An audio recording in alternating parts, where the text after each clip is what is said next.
Thank you very much, Candida, and good morning, everybody. Good morning if you are joining church today on YouTube. Good morning if you're in the building. It's very good to be with you today. My name's Luke, and I'm a curate here at Ascension Church. As Amanda mentioned, we have been on a particular topic over the past few weeks in Lent, the topic of quiet times, also known as prayer time or God time, or there's all kinds of different ways of talking about it, but basically a quiet time is simply a regular slot of time that we individually set aside to spend with God. And I just wanted to start by doing a little survey, because I want to know how much of us are doing our quiet times. Why don't we see? So who has had a go at having a quiet time with God since we started doing this series? Who's done some quiet times? Yeah, let's put hands up. Okay, well done. Keep your hands up, please, if that's you. Hands up if you do about one quiet time a week, or at least one plus, at least one. Okay, one a week. Well done. Keep your hands up if it's at least two or more quiet times a week. All right, a few are going down. Okay. What about three or more quiet times a week? Well done. Okay. And now keep your hands up if for you it's pretty much every day, give or take, almost every day. Wow. Everybody just take a moment to look around. Well done, well done. You guys are the best. You've done the best. Let's give them a round of applause. Hands down, hands down. If you're online, there weren't very many people with their hands up at the end. That's okay, it's all right. But there weren't that many of us with our hands up at the end saying, yes, we do a quiet time pretty much every day. Which is interesting, because a quiet time sounds like such a simple and easy thing. You know, at the least, it's just you sitting down on your sofa or on the bus or pushing the pram around for, say, 10 minutes and just deliberately using that time to focus on God, being quiet, being aware of God. That sounds so easy, doesn't it? But from that hands-up survey that we've just done, it's quite clear that quiet times are actually difficult. If they were easy, all of our hands would be up at the end of that survey, but they're not. Because a regular personal quiet time is difficult. It's difficult to keep up, and it's even difficult to get off the ground in the first place. So that's my message for you today. Quiet times are difficult. But when something is difficult, it doesn't mean that we should abandon it or think, oh, well, in that case, it's not for me. We find, I think, in all kinds of areas of life, that it's the difficult things that are the really important things. The difficult things are the things it's worth investing time and effort in. Today is Mothering Sunday, and mothering, for example, is one of those things that is very difficult but very important. It's difficult, but that's not a reason to step back from it. Part of being a mother is that you press on with being a mother, especially when it's difficult. Giving birth is really difficult. Waking up every 3 hours or so through the night with a crying baby is difficult. Mum anxiety or mum guilt about the things you should or shouldn't be doing, whether you're doing things right or wrong, that is difficult. Disciplining your children is really difficult. And then when they grow up, letting them go into the world as independent creatures is really difficult. But in each of those cases, these are the really important moments.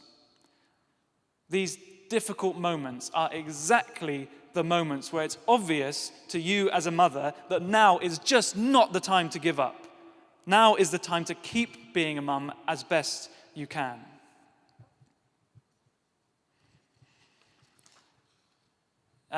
Thankfully, having a quiet time is easier than being a mother.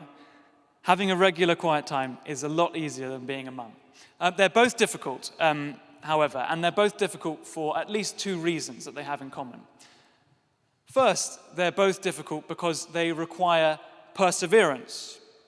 Second, they're difficult because they are hidden activities. Being a mum, for example, demands perseverance. It's a full-time job. It doesn't stop.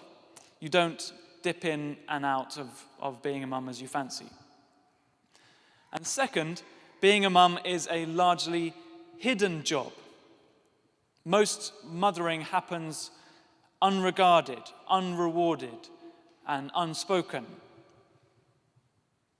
As a mother, no one but you may ever know about last night's 2 a.m. nappy change, or this afternoon's smiles and laughter in the park, or tonight's 17th bedtime story before the child finally goes to sleep, or tomorrow's teenage refusal to get up for school.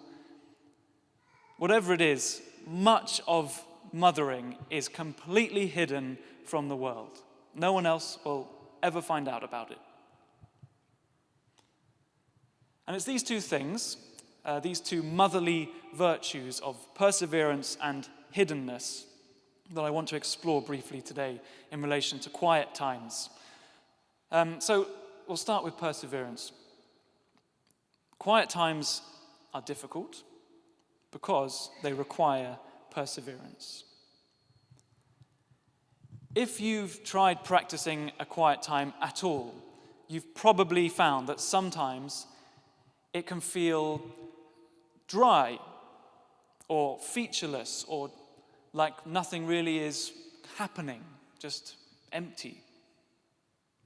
And you may think to yourself, well, why don't I just do something with my time that's more stimulating or more productive? It's times like that when it's hard to persevere. In our Bible passage that we've just heard read, we meet Jesus going to Gethsemane, which was a garden hillside just below Jerusalem. You can still go there to this day. He went to Gethsemane to have a quiet time with his Father God. And he's upset. This day, he's bowed low with the anticipation of his coming death. On this particular day, when he's full of fear and sadness, Jesus goes to pray, and Jesus doesn't get anything back. Nothing happens. God doesn't answer him. Jesus is there in that garden, screaming into a void. And the passage describes how Jesus comes back to check on his disciples 3 times. And each time he goes back again and again and again to his chosen place of prayer. And he cries out to his Father again and again and again. And every single time, nothing. God doesn't talk back. But Jesus perseveres. He keeps going back. He keeps going back. And from his perseverance, he gets no obvious reward. Nothing happens. Jesus' experience in Gethsemane tells us of how difficult prayer can be. It can be dry. It can be unrewarding. It can seem useless. Even Jesus experienced that kind of prayer. And this is all the more difficult when, like he was, when you're in a place of sadness or struggle. And all you want is just a little boost of happiness, a little moment of peace or consolation, a little bit of comfort from God. Well, Jesus doesn't get any of that.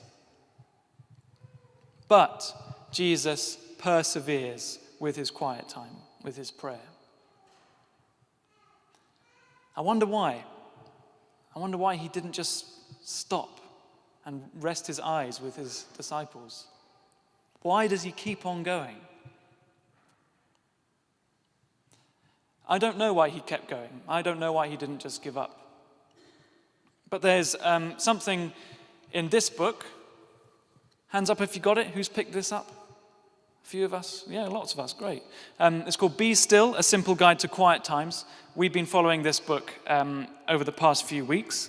You can buy it for £5 at the back of church, as Amanda mentioned. I haven't quite finished this book yet, but on a personal note, the most helpful bit for me, I think, comes on page 82. Let me just get there. And just to give a bit of context, people sometimes talk about prayer as spending quality time with God. That's what prayer is. A bit like you may aim to spend quality time with a friend.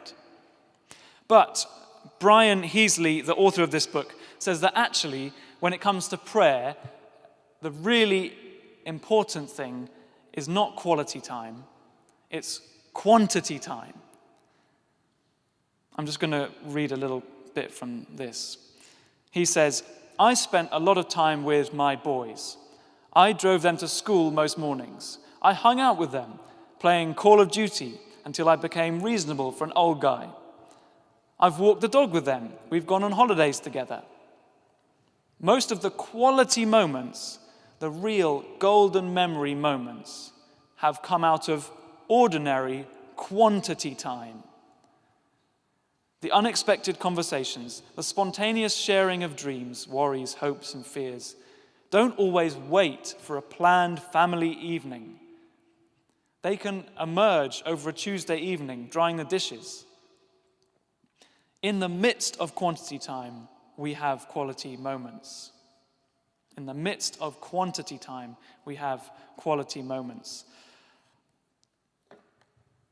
So why did Jesus not give up? Why did he keep going back to his place of prayer?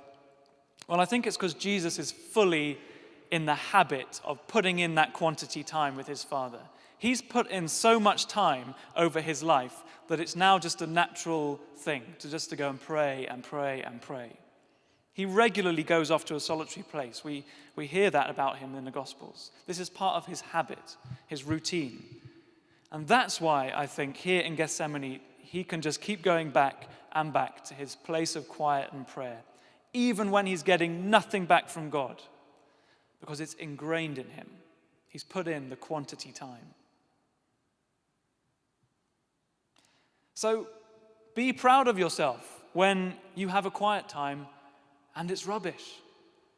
Be proud of yourself when you finish and you think, oh, that was just totally useless, or I feel just like I did before, or I didn't feel God's presence, or I didn't get any illumination on the problems that I'm going through, or I didn't understand the Bible passage. That quiet time was rubbish.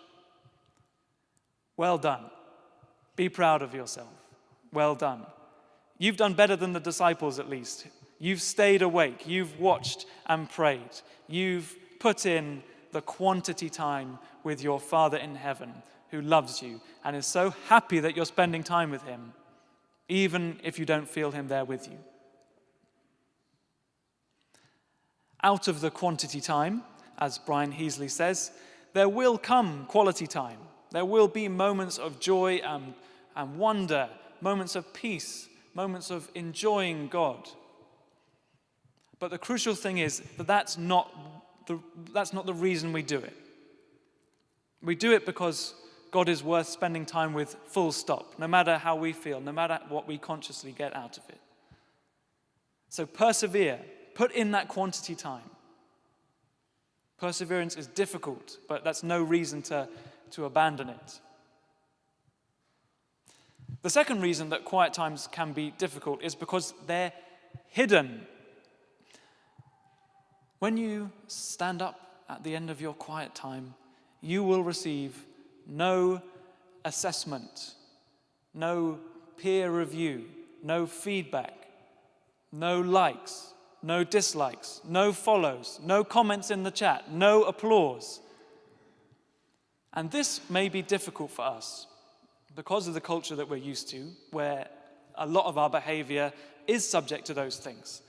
Whether we're at home or at work or on social media, we feel like if someone hasn't seen what we've done, then we may as well not have done it.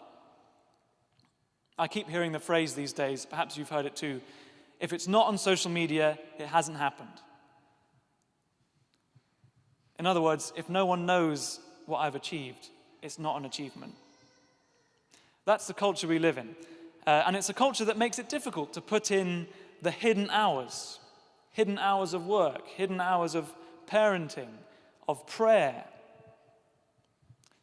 But in this particular regard, I think our culture is lying to us. I think our culture is telling us a lie.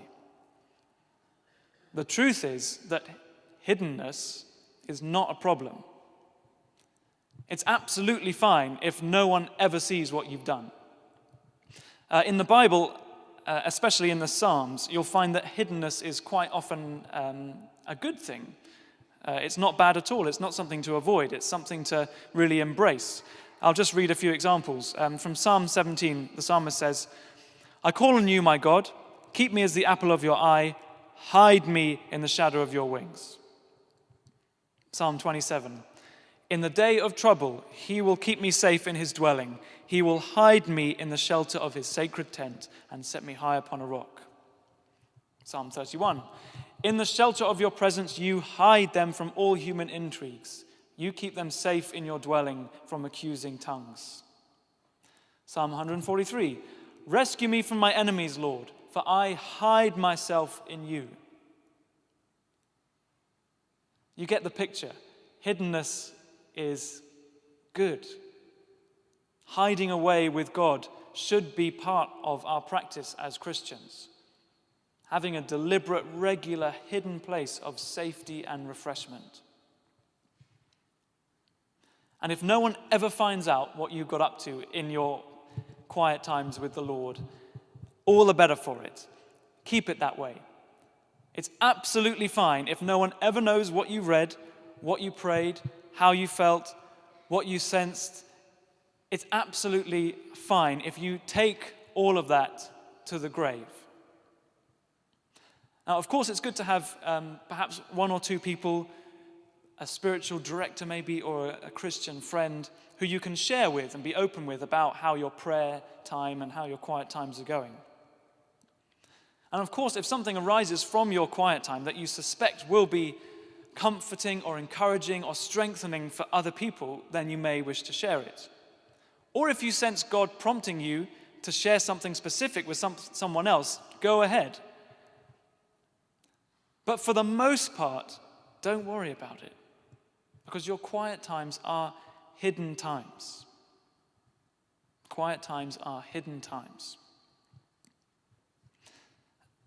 What that doesn't mean is that they're times to hide from the truth, to hide from reality or from God. Your quiet times are a place of honesty, precisely because they're hidden. Hiddenness from the world allows for a bit more honesty, because we're allowed to take our guard down a bit and be honest with ourselves, be honest with God. No one else is watching, so you can just be honest, you can be real. People say sometimes the first person that you meet in prayer is you. It's not God, it's you. And it's not always pretty when that happens, when we let our guard down, when that honesty spills out. The hiddenness of your quiet time can be, maybe, where your troubles come really into focus, perhaps in a painful way. The hiddenness of your quiet time is where the honest questions can get aired. The questions that perhaps you're too scared or nervous to ask elsewhere or to ask in public. And again, we see this with Jesus in Gethsemane. It's not a pretty scene. "I'm sad to death," Jesus says, before trudging off into that hidden place, away from his disciples, where, if you listen to what he says, he basically challenges God. "Abba, Father, everything is possible for you. Why won't you take this cup of suffering away from me?" And he asks that question again and again. What are you doing, God? Everything's possible for you. Take this away from me. And we can add our own questions to that. God, why are you letting a war happen in Ukraine? God, why don't you heal me? God, why don't you answer me? Hiddenness is difficult. It can be painful, but it's so important because it's through the pain and the questioning and that honesty that a hidden quiet time provides, that our friendship with God gets honed and becomes mature and passionate. So there we are.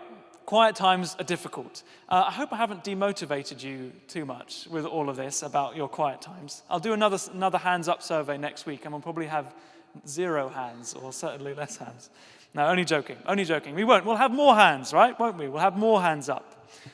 Because now we've acknowledged the difficulty, we've aired it, we've named it, now we can get on with it.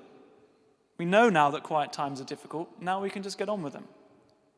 Now we can be honest and just ask God for his help. Why don't we finish by doing that, for asking God for his help? I'll invite the band to come up, because we're going to have a time to, in a moment, to just be with God, be honest with him, ask for his help. But let's begin now. You're welcome to close your eyes if you want. Abba, Father, I'm struggling to spend quiet times with you. How was your son Jesus so good at them? Even when he was getting nothing from you, even when he was feeling so low, he kept coming back to you. Abba, Father, help me to follow him. Help me to persevere, to put in the quantity time. And please bless me with quality time as well. Abba, Father, help me to accept and enjoy my quiet time as a hidden time, seen by you and not anyone else. Help me, Abba, Father, to find a hidden place in you. Amen. Let's stand. We're going to continue and respond by worshiping God.